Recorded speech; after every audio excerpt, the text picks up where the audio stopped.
Hello friends, how are you? Great to all.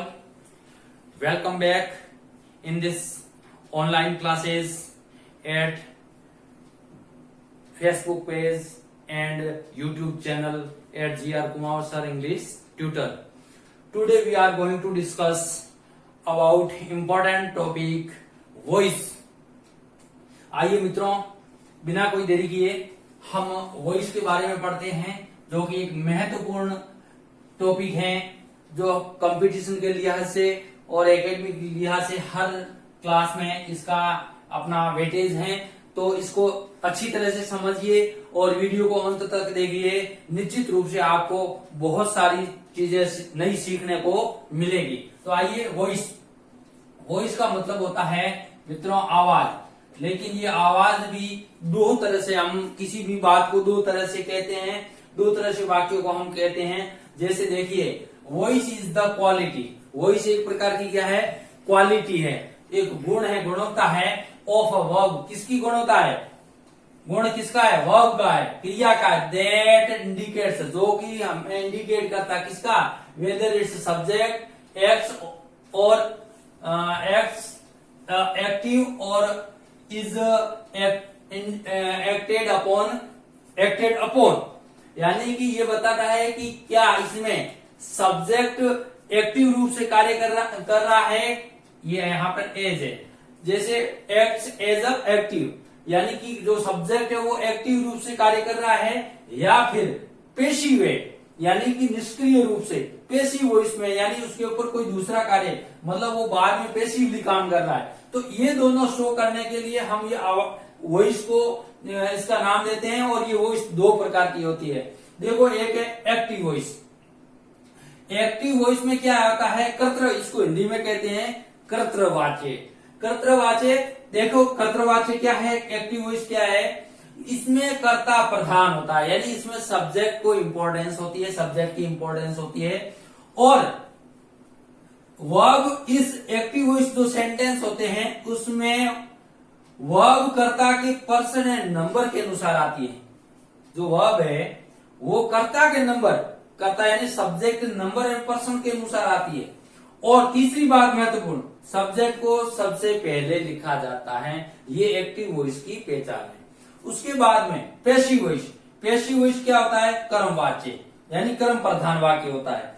इसमें object को सबसे पहले लिखा जाता है। ये ऑब्जेक्ट प्रधान होता है तथा इससे मतलब ऑब्जेक्ट को, इससे का मतलब ऑब्जेक्ट को सबसे पहले लिखा जाता है। इसमें ऑब्जेक्ट को सबसे पहले लिखा जाता है। अब यह समझने की बात है, दोनों एग्जांपल्स के माध्यम से समझते हैं। जैसे राम किल्ड रावण। राम ने किसको मारा? राम किल्ड रावण, राम ने रावण को मारा। अब इसमें मारने वाला कौन? राम, इसलिए राम को सबसे पहले लिखा हुआ है, सब्जेक्ट पहले लिखा हुआ है। राम किल्ड वर्ब है, और किसको मारा? रावण को मारा। राम ने रावण को मारा था। तो कौन सा ये कौन सी वॉइस है? एक्टिव वॉइस है। क्यों? क्योंकि इसमें सब्जेक्ट को पहले लिखा हुआ है, सब्जेक्ट को सबसे पहले लिखा हुआ है। अब यहाँ पर सेकंड वर्ब यूज हुई। और ये वर्ब अगर जैसे प्रेजेंट इंडेफिनिट टेंस होता तो कंटिन्यूज होता, या पास्ट कंटिन्यूज होता, जिसमें हेल्पिंग वर्ब के रूप में, ऑक्सिलरी वर्ब हेल्पिंग वर्ब के रूप में, तो वहां पर फिर सिंगुलर और प्लूरल सब्जेक्ट के नंबर और वचन के अनुसार वर्ब का यूज किया जाता है। तो यहाँ महत्वपूर्ण बात वो होती है। लेकिन अब ये कौन सा है? ये है एक्टिव वॉइस।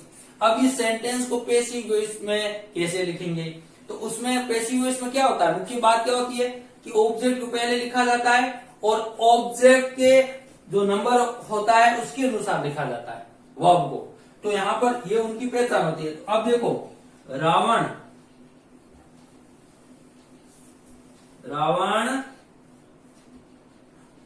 अब रावण सिंगुलर है तो इसके अनुसार वर्ब आएगी टू बी वर्ब।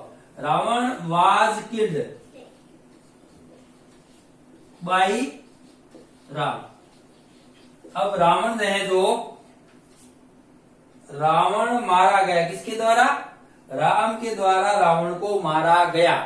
अब इसमें कार्य की एक्टिवता नहीं है, ये पैसिव है।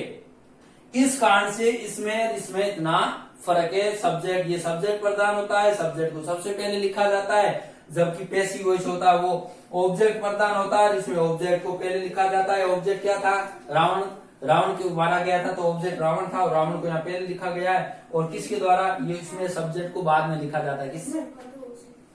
इसमें सब्जेक्ट को बाद में लिखा जाता है। उसके बाद में देखो, यहां पर एक महत्वपूर्ण बात है कि सब्जेक्ट और ऑब्जेक्ट का जो मेल है, the distinction between subject and object, object और सब्जेक्ट के बीच का जो कहां अप्लाई किया जाता है, ये कहां अप्लाई किया जाता है? Only to transitive verb. और ये जो वॉइस है, वॉइस खेल किसके ऊपर डिपेंड है?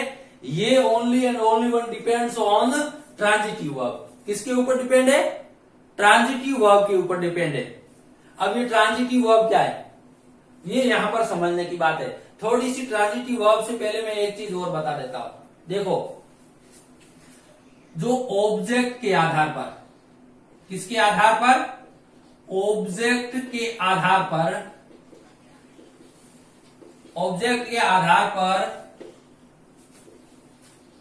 ऑब्जेक्ट के आधार पर वर्ब दो प्रकार की होती है। ऑब्जेक्ट के आधार पर वर्ब कितने प्रकार की होती है? वर्ब दो प्रकार की होती है। और वो दो प्रकार कौन कौन से हैं? मुख्य रूप से दो प्रकार की होती है। एक तो है ट्रांजिटिव वर्ब, ट्रांजिटिव वर्ब। और ये जब ट्रांजिटिव वर्ब होती है तो ही उसका पेसिव वॉइस बनाया जा सकता है। अदरवाइज अगर वर्ब ट्रांजिटिव नहीं है तो उसका पेसिव वॉइस हम नहीं बना सकते। तो अब ये ट्रांजिटिव और इंट्रांजिटिव दोनों को समझ लेते हैं यहीं पे। देखो, ट्रांजिटिव वर्ब वो वर्ब होती है जिनका अपना क्या होता है? वे क्रियाएं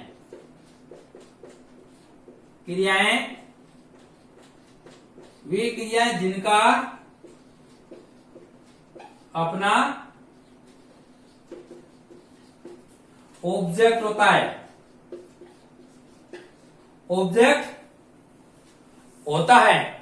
और वो जो क्रिया है ऑब्जेक्ट होता है, तथा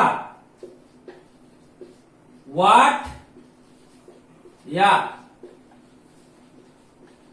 होम का आंसर देती है। क्या? आंसर देती है। देखो, ट्रांजिटिव वर्ब वो है जो व्हाट अथवा होम का आंसर देती है। ऑब्जेक्ट जिनका अपना ऑब्जेक्ट, वो क्रिया जिनका अपना ऑब्जेक्ट होता है, और ऑब्जेक्ट भी वो होगा जो व्हाट अथवा होम का आंसर दे, तो उसको हम क्या कहते हैं? ट्रांजिटिव वर्ब कहते हैं। ट्रांजिटिव वर्ब समझिए, जैसे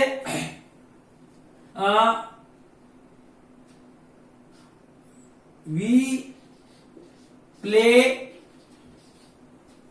चेस या वॉलीबॉल, कुछ भी ले लो, वॉलीबॉल। अब ये ऑब्जेक्ट है कि नहीं है? वी प्ले वॉलीबॉल ऑब्जेक्ट है, लेकिन ऑब्जेक्ट भी कैसा होना चाहिए? ट्रांजिटिव होना चाहिए। तो देखिए, हम व्हाट अथवा होम का कोई न कोई आंसर आना चाहिए। व्हाट वी प्ले, सीधा सा शॉर्ट में, हम वॉलीबॉल खेलते हैं। तो अब यूं कह सकते हैं हम क्या खेलते हैं, तो व्हाट का आंसर मिल रहा है, मिल रहा है ना? तो ये क्या हो गई? तो ये क्रिया क्या हो गई? ये ट्रांजिटिव वर्ब हो गई।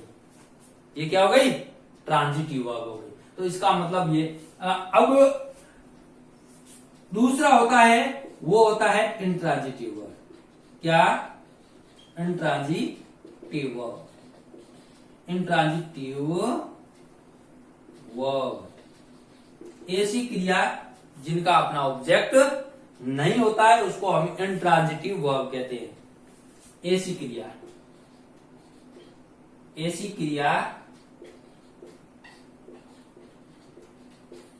जिनका अपना ऑब्जेक्ट नहीं होता है।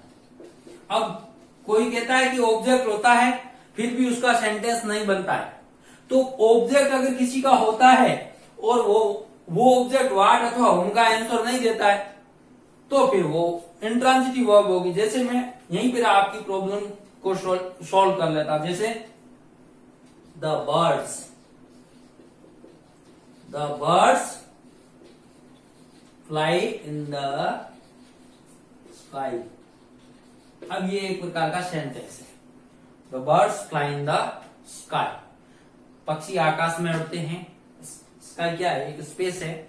वैसे यहां पर देखा जाए तो ये प्रेपोजिशनल एडवर्ब भी है। तो यहां पर समझने की बात है जिनका ऑब्जेक्ट निश्चित रूप से और खाली स्काई होता है द स्काई, तो भी यहाँ पर जब ये ट्रांजिटिव मतलब ऑब्जेक्ट होता है और वो जवाब वाट अथवा हुम का ना हो दे तो वो ऑब्जेक्ट फिर वो वर्ब ट्रांजिटिव नहीं होगी। तो यहाँ पर समझने की बात है कि आपको ट्रांजिटिव का विशेष ध्यान रखना है। हाँ, डायरेक्ट ट्रांजिटिव एक और होता है, थर्ड, तीसरी बार अब इसको हम ट्रांजिटिव, इंट्रांजिटिव और डायरेक्ट ट्रांजिटिव। डायरेक्ट ट्रांजिटिव यानी वो क्रिया जिनके दोनों ऑब्जेक्ट होते हैं, जिनके दो ऑब्जेक्ट होते हैं उसको हम डायरेक्ट ट्रांजिटिव कहते हैं। क्या कहते हैं? डायरेक्ट। अब ये ऑब्जेक्ट दो होते हैं, जो कि मैंने पिछली क्लासेज में एक वीडियो में वर्ब वाले टॉपिक में मैंने इस चीज बताई थी कि और नाउन में भी समझाया था। तो देखिए मित्रों, ये जो जहां पर मैं नाउन और प्रोनाउन को समझाया था तो वहां पर ये मैंने चर्चा करी थी। तो देखिए, जिनके दो ऑब्जेक्ट होते हैं, एक डायरेक्ट ऑब्जेक्ट और एक indirect object. Direct object, indirect object. Indirect object जो हुम का आंसर देते हैं और डायरेक्ट ऑब्जेक्ट जो वाट का आंसर देते हैं। तो इस बात का भी आपको ध्यान रखना है, ठीक है। नेक्स्ट, रूल एंड कंसेप्ट के हिसाब से जब एक्टिव वॉइस से पैसिव वॉइस बनाया जाता है तो हमें किन बातों को ध्यान रखना है और उसमें जो यूज होने वाली वर्ब टू भी है उसका कैसे हमें और पास्ट पार्टिसिपल का यूज होता है, मुख्य बातें हैं वो ध्यान रखने होंगे। जब हम एक्टिव वॉइस से पैसिव वॉइस में सेंटेंस को बनाते चेंज करते हैं तो जो वर्ब होती है, टेंस की जो वर्ब होती है वो एक्टिव वॉइस में, तो उसका पैसिव वॉइस बनाते समय हमें किन बातों का ध्यान रखना है वो यहाँ पर इस चार्ट के माध्यम से आपको क्लेरिफाई करवा लेता हूं और आप इसको अच्छी तरह से रिसाइट कर लीजिए। जैसे वर्ब की फर्स्ट फॉर्म है या वर्ब की फर्स्ट फॉर्म के साथ में ऐसे yes means present indefinite tense का यूज हुआ तो उसके स्थान पर हमें क्या करना है उस समय, तो वर्ब टू बी के रूप में, बी वर्ब के रूप में इज आएगा या एम आएगा या आर आएगा। वो ऑब्जेक्ट जब चेंज होगा तो ऑब्जेक्ट के अनुसार इज या एम आई या आर और उसके साथ में वर्ब की थर्ड फॉर्म या मीन्स पास्ट पार्टिसिपल का यूज किया जाएगा। और ध्यान रखना पैसिव वॉइस में मोस्टली पास्ट पार्टिसिपल का ही यूज होता है। अब वर्ब की सेकंड फॉर्म है अगर एक्टिव सेंटेंस में तो वर्ब टू बी वर्ब के रूप में वाज या वर्ब प्लस वर्ब की थर्ड फॉर्म आएगी। डज नॉट या डू नॉट है तो इज आर या am plus not plus verb की थर्ड फॉर्म। डिड नॉट है तो वाज या verb plus not plus verb की थर्ड फॉर्म का प्रयोग किया जाएगा। जैसे इज है, आर है, एम है प्लस वर्ब की फोर्थ फॉर्म है मीन्स कंटिन्यूस टेंस है, प्रेजेंट कंटिन्यू, तो वहां पर इज या आर या एम आएगा प्लस उसके साथ बीइंग आएगा, बी की फॉर्म आएगी और प्लस वर्ब की थर्ड फॉर्म।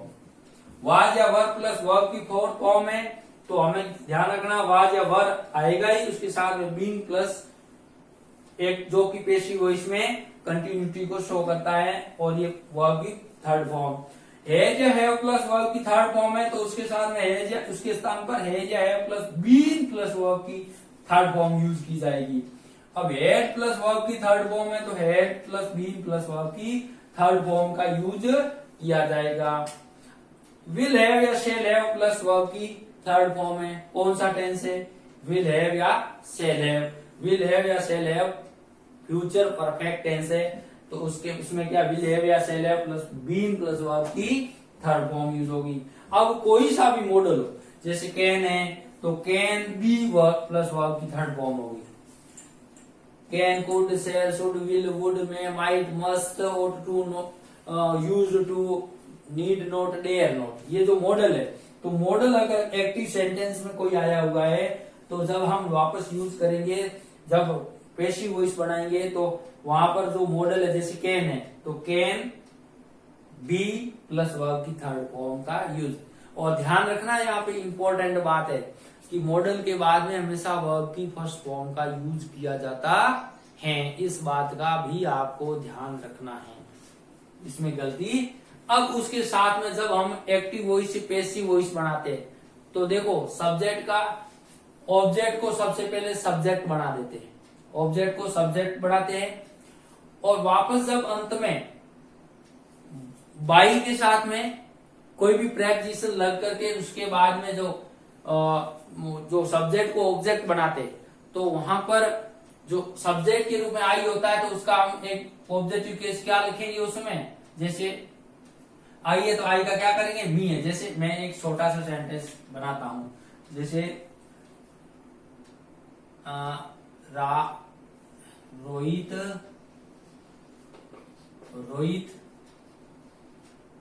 washes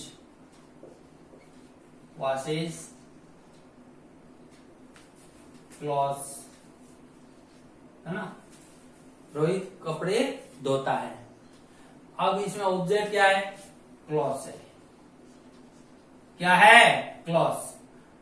अब ये वॉशेज वर्ब की फर्स्ट फॉर्म है, देखो वर्ब की फर्स्ट फॉर्म है तो उसके स्थान पर हम क्या करेंगे, अब क्लॉथेस आर कीजिए, आर या एम, वॉच्ड। अब यहां पर हम क्या एक चीज प्रेपोजिशन प्रयोग करेंगे, वो है बाय। अब यहां पर बाय ये रोहित है, इस कारण से हम रोहित ही लिखते हैं। और अगर यहां पर होता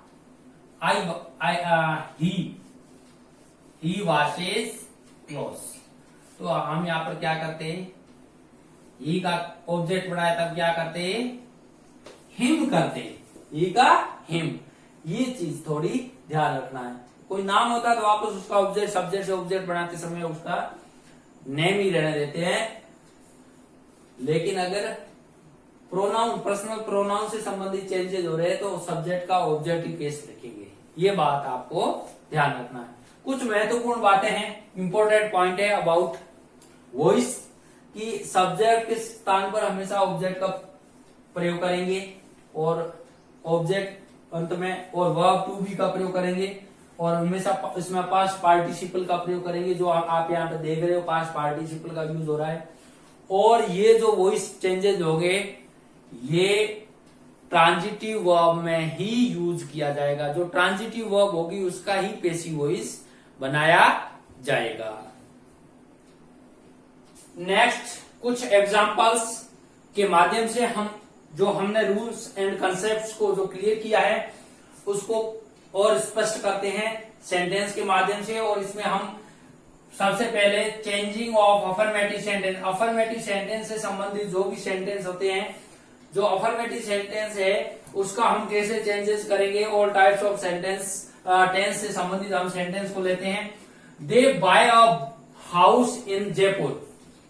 अब सबसे पहले हमें क्या करना है, ये वर्ब ट्रांजिटिव है कि नहीं है।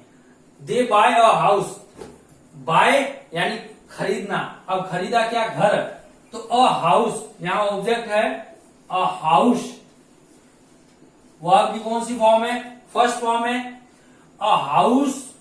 अब फर्स्ट फॉर्म है तो इज या आर या एम में से बी वर्ब आएगी, a house are, a house is, क्योंकि सब्जेक्ट ऑब्जेक्ट ये सिंगुलर है यहां पर, तो अ हाउस इज वर्ब, यहां मेन वर्ब की जो है पास्ट पार्टिसिपल हो जाएगा तो बोट हो जाएगा, अ house is boat in Jaipur, या फिर बाय देम इन, बाई और उसके साथ them in Jaipur. Next, Mohit help them in this work, Mohit help them in this work. अब देखो देम है, ऑब्जेक्ट कौन है, देम है, और देम का सब्जेक्टिव केस दे हेल्प है। देखो मोहित हेल्प होता है, यहां पर ध्यान रखना, मोहित हेल्प है तो देम का दे ये वर्ब की फर्स्ट फॉर्म है, तो क्या करेंगे, they are helped in this work by के साथ में मोहित, कोई नाम में कोई चेंजेस, नाम चेंज नहीं करना है। अब I am writing a letter, तो अ लेटर ऑब्जेक्ट है, ये एक्टिव वॉइस या पैसिव वॉइस बढ़ा रहे हैं। तो अ लेटर, सबसे पहले ऑब्जेक्ट को क्या करो, सब्जेक्ट की केस में लाओ, अ लेटर, फिर वर्ब टू बी का प्रयोग करो। तो आई के साथ एम है, तो अ लेटर इज होगा। अब इज, फिर उसके बाद में बीइंग, अब राइट की थर्ड फॉर्म क्या होगी, राइट, रोट, रिटर्न, तो बीइंग रिटर्न बाई, आई का ऑब्जेक्टिव केस क्या होगा, मी। अब ये एक्टिव वॉइस वापस देखिए, he is taking me there, he is taking me there, तो यहां ऑब्जेक्ट क्या है, मी है, मी का सब्जेक्टिव केस आई, ही के साथ इज है, तो आई के साथ am, I am being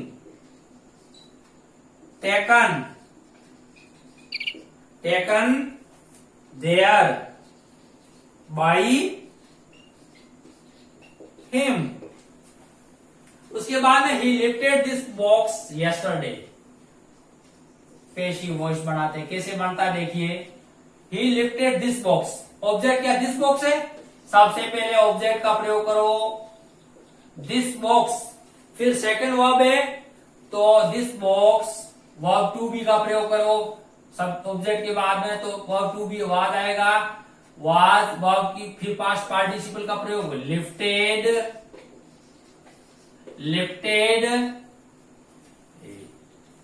yesterday,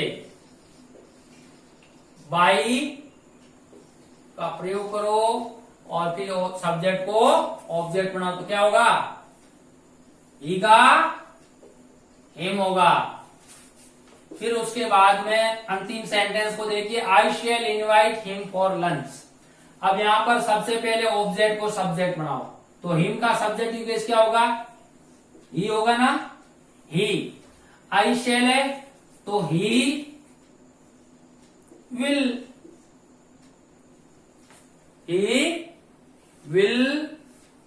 B, invite का invited, he will be invited for lunch, फिर बाई आई का क्या हो जाएगा, मी। अब यहां पर आपने अफर्मेटिव सेंटेंस में मुख्य बातें क्या सीखी, रूल्स क्या कह रहे हैं कि आपको चेंजेस करते समय कौन कौन सी अफर्मेटिव सेंटेंस में एक्टिव वॉइस से पैसिव वॉइस में बढ़ाते समय क्या था, सबसे पहले ऑब्जेक्ट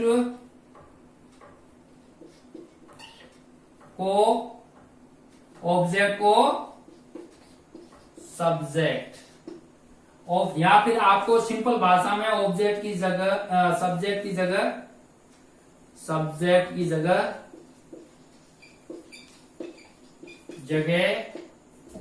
ऑब्जेक्ट का प्रयोग करो, ठीक है, ये पहली। फिर दूसरी बात, वर्ब टू बी का प्रयोग, इसका प्रयोग टू बी का प्रयोग। तीसरी महत्वपूर्ण बात क्या ध्यान रखनी है, वर्ब टू बी के बाद में वर्ब की थर्ड फॉर्म को या पास्ट पार्टिसिपल को, पास्ट पार्टिसिपल,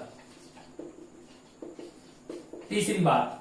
चौथी बात आप क्या ध्यान रखोगे अफर्मेटिव सेंटेंस में चेंजेस करते वक्त, चौथी बात अदर वर्ड है उसको लिख दोगे। पांचवी बात क्या है, बाई का प्रयोग करोगे, किसका प्रयोग करोगे, बाई या अदर प्रेपोजिशन अगर यूज हो रहे हैं वो कंडीशन के अनुसार, वो आगे मैं बताऊंगा कि बाई के स्थान पर भी दूसरे प्रेपोजिशन का भी प्रयोग होता है, जैसे इनका होता है, एट का होता है, तो उनका भी, तो बाई का प्रयोग। वो जो एक्सेप्शन है वो मैं आपको बता दूंगा। और छठी बात है, सब्जेक्ट को ऑब्जेक्ट के रूप में प्रयोग करो। इन बातों का अफर्मेटिव सेंटेंस में आपको ध्यान रखना है और इस सीक्वेंस से चलना है, और इस प्रकार से आप एक्टिव वॉइस या पैसिव वॉइस में आसानी से अफर्मेटिव सेंटेंस को चेंज कर सकते हैं। और रूल और कंसेप्ट जो आपको बताया है उनका विशेष ध्यान रखना है। Thank you for watching video. Bye bye.